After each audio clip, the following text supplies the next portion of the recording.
Whoa. 1935, President Franklin Roosevelt wanted to build a monument to the Louisiana Purchase.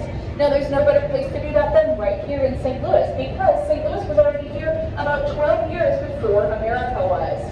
It was actually not an American colonial city. It was a French and then Spanish trading city that was started by France, and then they gave it over to Spain.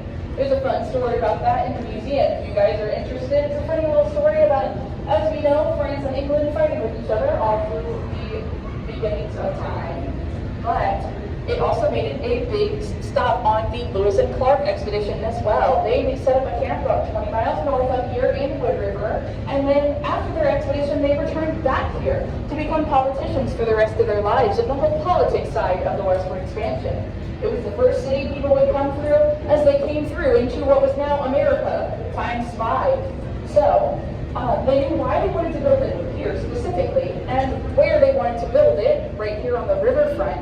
Just not quite, how do you put a sentence like, hey guys, you're in the West now, welcome to the West, into a building or an object. So they had a competition to see whose design would best fit the message they were looking to send. The winner of this competition was Finnish American architect Eero Saarinen. Now, Eero Saarinen's design blew everyone else's completely out of the water.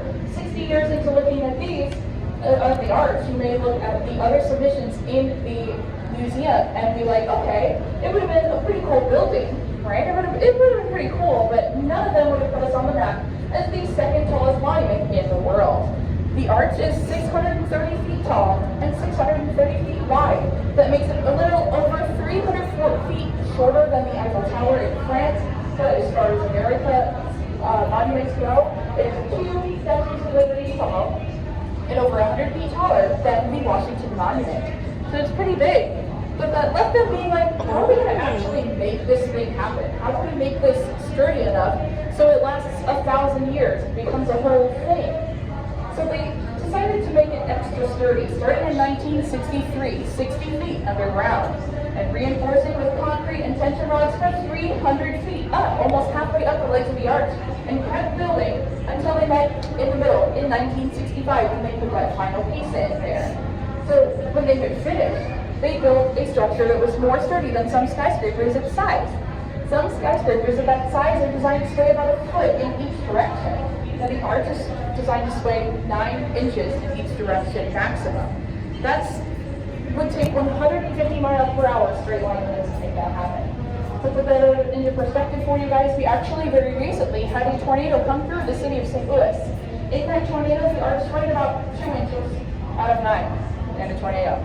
It's very sturdy up there, despite what the Percy Jackson books may have been telling us since middle school. But in more recent history, in 2018, we did a big remodel of the museum and of the grounds. We also just recently redid the old courthouse across the way, which is famous for the Dred Scott and Virginia murder cases.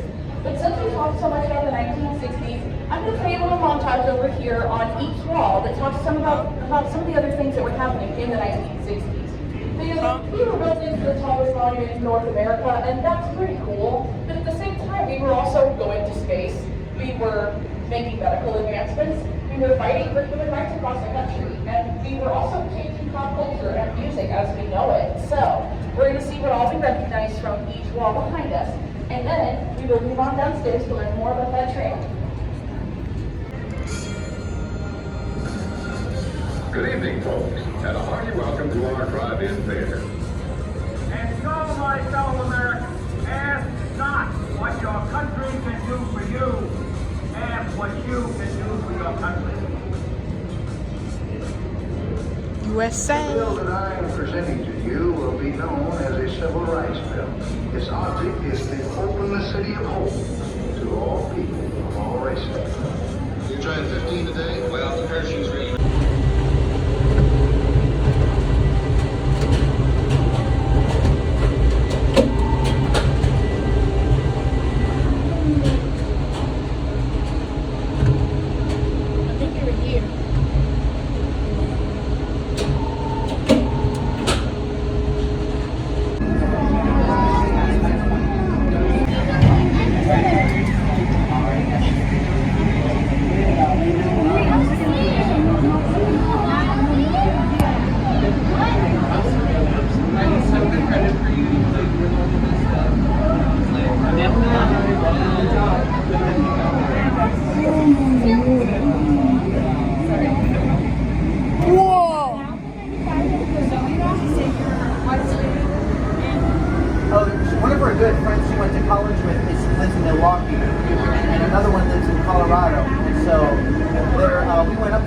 about a year and a half ago for that friend's 80th birthday, and they just decided to have a girls' 4th of July trip. So they're going to have Hawaii, going sailing Guys, tomorrow. if you like this video, please make sure to subscribe, like, and hit the notifications, and comment below and see my videos about the auditions. See you next time.